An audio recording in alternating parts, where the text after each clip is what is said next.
For many parents, an empty nest brings more than a quiet house. It can bring unexpected changes to intimate connections. We're so happy to welcome back relationship expert Dr. Suwinyattichaiporn. She's also the host of the hit British reality series Celebrities Go Dating. She joins us now with advice on navigating this new chapter with your partner. Thank you so much for being here today, Doctor. Thank you for having me. Of course. So for many couples, the empty nest is something they've looked forward to, possibly. But when it finally arrives, it can be surprisingly emotional. Why is this transition so challenging for some people? This is easily one of the biggest identity shifts a couple can experience in their lifetime. For nearly 2 decades, parents were just parents, right? Parenting was their main project. Conversations were revolved around schedules, homework, sports, logistics, and then all of a sudden, that shared purpose is gone.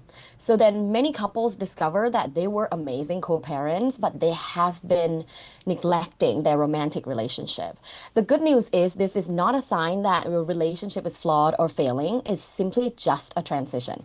It's definitely a big shift. I could totally see that. And you say one of the biggest mistakes couples make is trying to get their relationship back to the way it was or back to a sense of normalcy.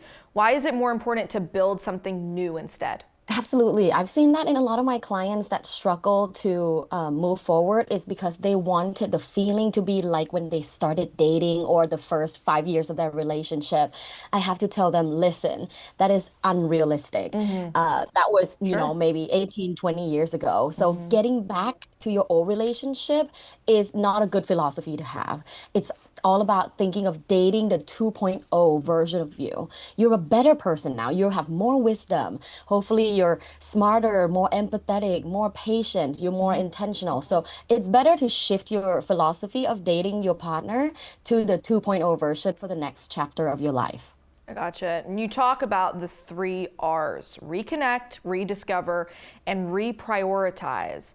Can you kind of walk us through those steps? Yes. In order to reconnect, you have to start asking curiosity questions again, not about the kids. So you can ask something like, what's something you've been thinking about lately? What's one thing you'd love to do together this year?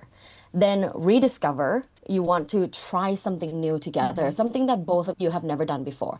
It could be hiking, dancing, pickleball, weekend road trips.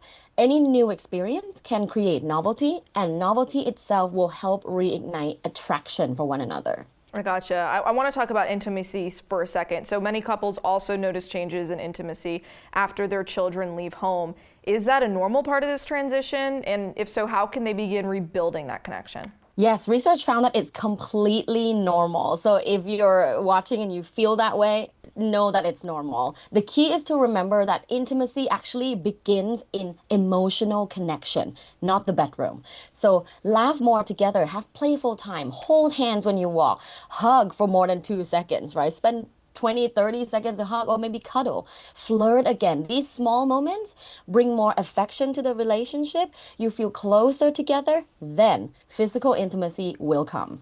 I gotcha. If there's one message you'd like every empty nester to take away, what would it be embracing this next stage of life together?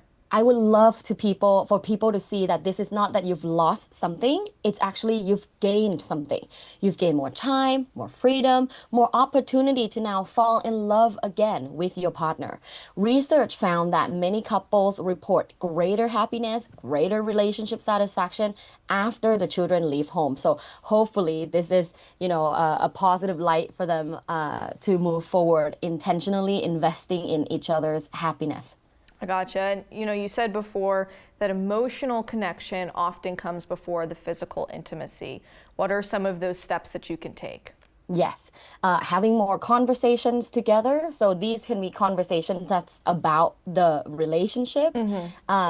Having more compliments for each other. When was the last time you show adoration and compliments? Not appreciation, not like, thank you so much for taking the kids out. Thank you so much for doing the dishes. No, those are appreciation, not adoration. Adoration is, you look so beautiful today.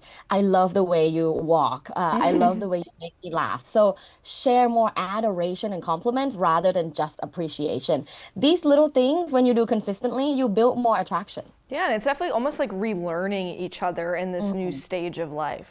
I always say it's like being in your early 20s again.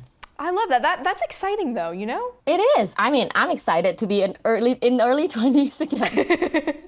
Now, where can people go to learn more about you? Yes, you can go to my website. That's www.luvbites.co. That's lovebites.co. Awesome. Well, thank you so much, doctor, for joining us today. Thank you. Thank you. We'll be back right after this.